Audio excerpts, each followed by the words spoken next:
Right to this, a suggestion via a channel member. The name of the video is, so this is a major problem. Okay. Guys, there's not much context in the title there, but either way, let's go and jump into it. Let's see where this takes us. You know, the land is going to be next, and we may go to the Senate, we may go to the Congress and tell them about it. What are they going to do? Say, gee, we don't want to stop pouring in?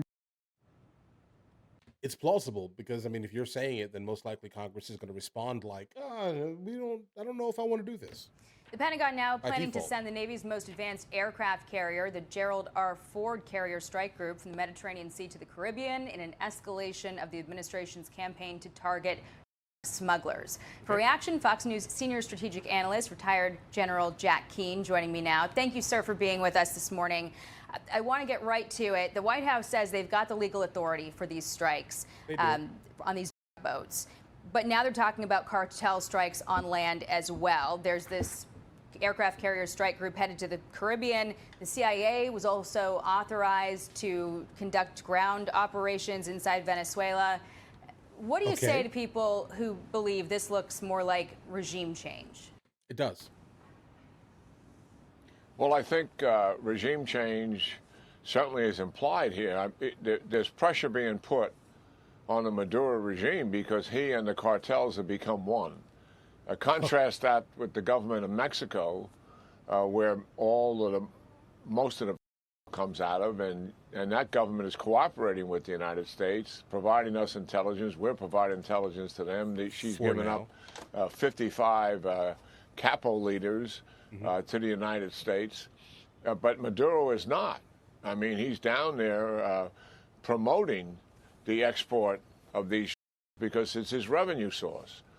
Yeah, guys, the problem is that there has not really been many whistleblowers, let's say, coming out of Venezuela that would actually go on the record saying, hey, listen, Maduro himself is actually getting money from the cartels. So, and understand this here, this is the exact opposite of what happened in Mexico. There was a whistleblower a couple of months ago that came out saying that Sheinbaum, specifically President Sheinbaum of Mexico, was basically she was put in place by the cartels themselves. So, of course, right, in order to save the international face that she needs to basically maintain, she's going to have to cooperate or make it look like she is. So this is different. And certainly what the administration is doing, obviously military pressure to stop the flow of it at sea and having some huge success in doing that.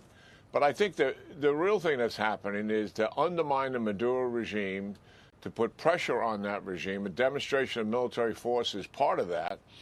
And they really want the people that are supporting the regime come to the conclusion, is this really worth it? To support Maduro in this kind of activity and this kind of behavior? So, yes, we're not talking about a physical military operation to change the regime. I don't believe that's in the cards. But certainly pressuring the regime is definitely taking place here. The aircraft carrier that's being brought, as you mentioned in the introduction, I mean, we all understand what that does. Its primary mission is airstrikes. It has cruise missiles along with it because they bring all the destroyers, and I think they're bringing most of them. There's already destroyers in place. They have Tomahawk missiles, cruise missiles as well. But the primary reason is airstrikes. And listen, there's no more symbol of United States military superiority. The number one symbol in the world of that is an aircraft carrier. So that is part of it. Okay. It's demonstration also, but likely they probably have some plans in terms of taking down some labs and some other centers that are actually responsible for producing all of these that are being exported to the United States. Yeah, the problem is that a good bit of these places are going to be found in Colombia, more so than Venezuela. But are they in Venezuela? Absolutely.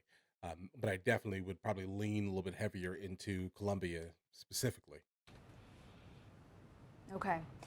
I want to get you on another issue. Even with trade in focus this week, the president is keeping his sights on peace deals. He said he hopes to get China's help with Russia on Ukraine. But in the last few days, he seems to have retreated from the idea of giving Ukraine access to Tomahawk missiles. Listen here. Let's hear it. There is a tremendous learning curve with the Tomahawk. It takes a year of intense training to learn how to use it.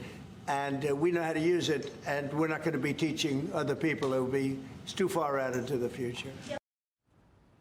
Okay. So the All NATO right. All Secretary right. General backed up the Hey, listen, president that's here, fair. saying no single weapon system is going to change the course of the war. But Russia was showing anxiety about Ukraine getting their hands on them. And as for the training, I want to ask you, doesn't the U.S. already provide a number of systems that have required training? I think, F-16s, M1 Abrams tanks, Bradley fighting vehicles, HIMARS come to mind. What's the You can keep going because yes, absolutely. I think there has to be a different reason, most likely, for Trump not wanting to send specifically Tomahawk missiles to the Ukraine. There has to be. I think that's just the easiest one difference to now? say. And would it really take a year to train Ukraine on Tomahawks? Well, I think to send somebody through a school in America to qualify them on that, a soldier that has been through basic training, it probably takes 6 months to a year. That's true whether you're training on a tank, Patriot batteries, or etc. But we have very condensed programs for the Ukrainians. They don't go at it during a school week. They go at it 7 days a week, 14 or 15 hours a day, Jackie. And these programs, even when we come up with a condensed program, probably something like the Tomahawk would be 6 weeks. And they would likely go faster than the condensed program. They have exceeded our expectations. Because they need it. It's desperate. And everything we've given them, the M1 tank, HIMARS, ATACMS, Patriot missiles. And why? War focuses the mind. They go after this with a vengeance. And that's really understandable. There never has been a weapon system that we want to give them where training on the weapon system has been an impediment to deploying the weapon system. There may be some other reasons, but I'm not aware that this should be the reason. The president obviously has some information that I think is not being realistic in terms of what we have done in the past with the Ukrainians and likely what we would do with this system as well. Listen, so what's the issue here? The issue is that Russia has a sanctuary outside the range of all the current weapon systems that the United States and Europeans and what the Ukrainians have themselves. Other than the drones, they can't reach them. The number one target is the Al Beluga Manufacturing Center for Shahed drones, the drones that swarm 500 to 800 at a time a night, largely into Ukraine's major cities. That is a major problem. It was manufactured, that center, by the Iranians. 20,000 North Koreans work there, and that is target one. The other targets are the bombers bases that deliver the cruise missiles and ballistic missiles into Ukrainian population centers, target civilians. And they are protected from this sanctuary. So that's the reason why the Ukraine wants the weapons. Many of the reasons why observers like me think we should give them these weapons for that reason. It makes no sense not to give the Ukrainians the ability to protect their population when Putin has made the major escalation in the war is against the civilian population. Right. Okay, guys. What's interesting here is that I generally am not someone who, um, like stands behind or chases after the opinion of General Jack Keane here, guys. I'm just gonna be honest here. He definitely almost always comes off as just a war hawk, but I think in the context of the statement here, um, I want to go ahead and applaud him because yeah, absolutely. Um, guys, I'm trying to be. Hold on, wait a second, hold the phone here. The issue is, guys, one singular missile device, right? A couple of them, multiples of them, is not going to stop Putin, bro. Like Putin is just going to keep going until there's no more people basically left to fight his specific war. That's it, guys. All right. Truth be told, here the Tomahawks would absolutely help the Ukraine pretty drastically, but it still won't end anything, guys. It just won't. We are dealing with a person, right, running a country, a hostile country, an adversarial country of ours specifically, that is not going to stop until the Ukraine basically is Russia again. Right. And I've been saying this kind of since the beginning of time here, guys, since this whole thing started. Um, I can't imagine Putin stopping for the sole purpose of stopping. He doesn't want to. Hence the reason why every single time we've tried to have any type of like communication with him, everything has always fallen through. Right? Like there's nothing to be believed with any words that he basically says here.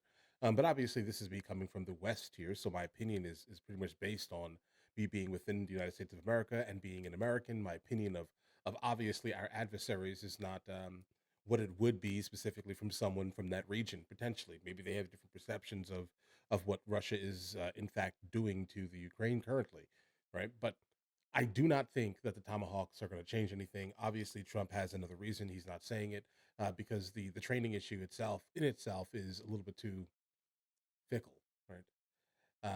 So if there's any more information, we'll definitely follow it. But as of right now, it's a very weak response. Okay, guys, I'm sorry, it's a very weak one. There is more information, and they're just not delivering it to the public. That's all I have here. But all right, listen, you guys all have an absolutely amazing day. If you guys are new here, please like and subscribe. And in the meantime, I'll catch you guys later.